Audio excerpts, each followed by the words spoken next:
A Lei Geral de Proteção de Dados, a LGPD, está em vigor e impactando diretamente em negócios de marketing digital. A gente separou algumas coisas que são muito importantes você saber desde já para preparar a sua empresa para essa lei. Pessoal, primeira coisa, né? Não sou advogado, minha formação é em jornalismo e a gente trabalha com marketing digital há 10 anos, né, pela eDialog. Mas nesse período, né, a gente procurou buscar informações de como trabalhar o marketing digital, né, respeitando a Lei Geral de Proteção de Dados. Então, esse é um ponto que está todo mundo, digamos assim, todo mundo agora trabalhando nisso, né? A lei entrou em vigor recentemente, né, na publicação desse vídeo, e ainda tem muita coisa a ser discutida, né? Provavelmente, se você tem um departamento jurídico ou conhece alguém que trabalha ou né, da área jurídica, você já sabe que não é uma coisa que está 100%, digamos assim, precisa. Né? Ainda tem muita área cinzenta. Mas tem algumas coisas que a gente já poderia começar a prestar bastante atenção. Então, vou listar aqui 3 coisas que você tem que saber, né, sobre a Lei de Proteção de Dados quando for fazer ações de marketing digital e o que a gente tem que pensar para preparar, né, os nossos negócios. Primeira coisa é a gente entender que qualquer dado que a gente tenha dos nossos usuários, ele principalmente aquele dado que tem o nome da pessoa, né, que tem um nome, que tem um e-mail, que tem um telefone, esse é o dado que a lei de proteção está querendo que você tenha maior cuidado, né? Aquele dado estatístico, quando você não sabe muito bem, por exemplo, quantos visitantes teve no seu site, quantos seguidores você tem, esse dado ele é um dado que não identifica uma pessoa específica. A lei está muito voltada para a proteção do dado individual, né? Dentro desse cenário, o que a gente tem que estar observando é quando a sua empresa, seja ela a agência que está prestando serviço ou, em alguns casos, a empresa que detém esse dado, por exemplo, se você é uma concessionária de veículos e você tem os dados dos seus clientes, você também tem que tomar cuidado, né? Uma vez que você tem o nome dessa pessoa, saiba identificar ela e a partir disso vincular ela a dados que não são públicos, né? Por exemplo, o CPF é um dado, muitas vezes se encontra até em bancos públicos, né? Tem alguns órgãos que têm esse dado, mas dados de comportamento do usuário, por exemplo, o que ele está acessando no seu site, o que ele comprou com você, o que ele vai comprar, enfim. Esses dados, eles são sensíveis. Então, a primeira coisa se você tem algum tipo de dado nesse sentido, você precisa entender que há uma adequação a ser feita, principalmente na captação desse dado. Quando você capturar o dado de uma pessoa e vincular isso a alguma coisa, como por exemplo, a pessoa está navegando pelo site, você tem que solicitar dessa pessoa algum tipo de consentimento, né? A pessoa tem que saber que você está rastreando ela, por exemplo. Daí o aviso de cookies que você vê no site hoje, o site da eDialog mesmo, né? Aquele aviso é para a pessoa permitir que você comece a rastrear a navegação dela no seu site, né? Isso é um consentimento. Ao mesmo tempo, qualquer formulário que você vai colocar no seu site, você vai ter que começar a ter consentimento das pessoas para tratar esses dados, ou seja, para receber esses dados, tá? E aí vão ter 2 figuras, que é a segunda dica, né? Você vai ter a figura do controlador dos dados e do operador. Isso é uma questão que envolve aí enfim, muitas discussões, tá? Eu conversei com vários advogados sobre isso e alguns falam que o controlador é, por exemplo, a empresa principal, né? Então aquela empresa que detém o dado do cliente, então aquela empresa que faz a transação com o cliente, é aquela empresa que tem o dado do cliente, né? E o operador é quem está ali mexendo com aqueles dados, né? Tem gente que já fala que muitas vezes, por exemplo, uma agência ela é só operadora. Já tem alguns advogados que acreditam que a agência ela é controladora de alguns dados e operadora também. Então, existem essas 2 categorizações. O que é importante você entender nesse cenário?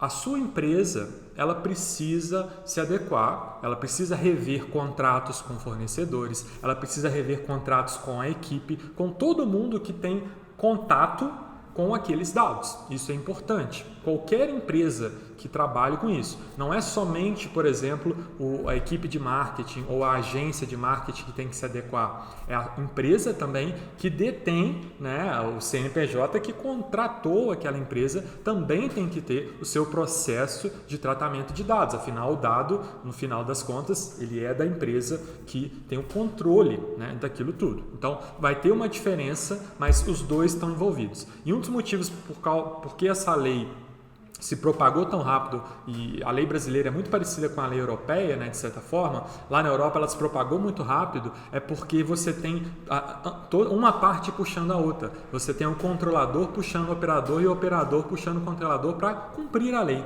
porque os dois precisam estar alinhados, né? Então aqui na agência a gente se vê muitas vezes como um operador, em alguns casos até controlador dos dados, dependendo, mas a gente opera muitos dados para os nossos clientes. A gente precisa entender esse papel e cobrar que o nosso cliente também tenha algumas adaptações jurídicas. Por exemplo, no seu site você vai precisar ter uma política de privacidade, um termo que mostre como vai ser o uso dos dados do seu cliente. E isso tem que ser feito não por uma agência de marketing, mas por uma assessoria jurídica, né? Os contratos precisam ser revistos também por uma assessoria jurídica. O terceiro item da lista tem justamente a ver com adaptações que a gente pode fazer agora. Então, primeira coisa, formulários no site, formulários que você tem de captação de dados, solicite consentimento das pessoas, né? Tem aquela caixinha para ela marcar que ela aceita e uma vez que ela aceita, ok, você vai se comunicar com ela. Se ela não aceitar, você não pode mandar aquele tipo de informação. Um outro ponto é, se a pessoa se cadastrou para receber um determinado tipo de informação, só envie para ela informações do que ela deseja receber naquele tipo de informação. Um exemplo, alguém está conversando com o seu departamento comercial e você vai, pega aquele dado e manda uma newsletter da empresa para aquela pessoa. Se aquela pessoa não se cadastrou para a newsletter, você já está ferindo, de certa forma, essa lei de proteção de dados. Se na negociação comercial ou se durante a conversa ela preencheu algum formulário, ela disse para você que gostaria de receber esse material, ela registrou isso para você, né? Você tem isso cadastrado em um local, ela deu o consentimento, aí beleza, ela pode receber uma newsletter sua. Isso é uma confusão que muitas empresas fazem, né? Elas pegam os dados de várias fontes, captados de diversas maneiras, e às vezes disparam uma newsletter para aquele povo todo. Só que às vezes as pessoas não estavam se cadastrando para receber newsletter, né? A mesma coisa é oferta. Se você tem um cara que é seu cliente, comprou um produto com você, e essa pessoa, você começa a mandar oferta para ela de novos produtos. Se ela não concordou em receber esse tipo de comunicação de marketing, de promoção, você também pode estar fazendo uma coisa que não é legal, né?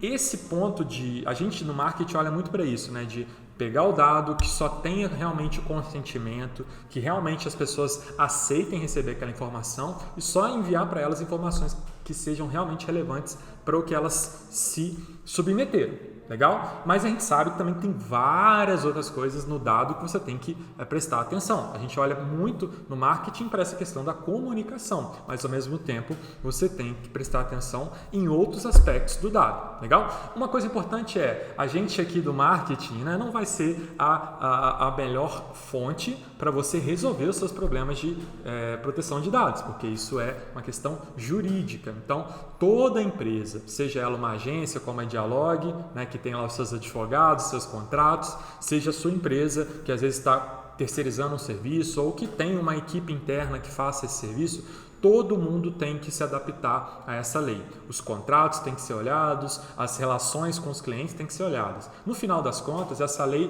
tem lado positivo para o país como um todo, na questão de tornar o país mais compatível com leis internacionais que vão permitir, né, a manutenção do comércio, a manutenção da conversa das empresas brasileiras com pessoas de outros países, né? Porque isso poderia em algum momento virar contra o Brasil. Mas a gente sabe que tem também toda uma discussão política em torno disso, legal? Mas esse não é o nosso foco aqui. Nosso foco principal é: olhe para os dados que você tem, consentimento sempre, né? Não haja, não mande coisas para o seu cliente que ele não concordou. E uma dica, um bônus, né? Se você capturou um dado antes da lei estar em vigor, né? Esse dado vai ter um tratamento diferente do dado capturado depois da lei em vigor, legal? Então fique atento a isso também e claro, isso é uma informação você tem que ter em mente, porque com certeza a partir de agora, além, claro, de vários problemas, várias coisas, várias áreas cinzentas,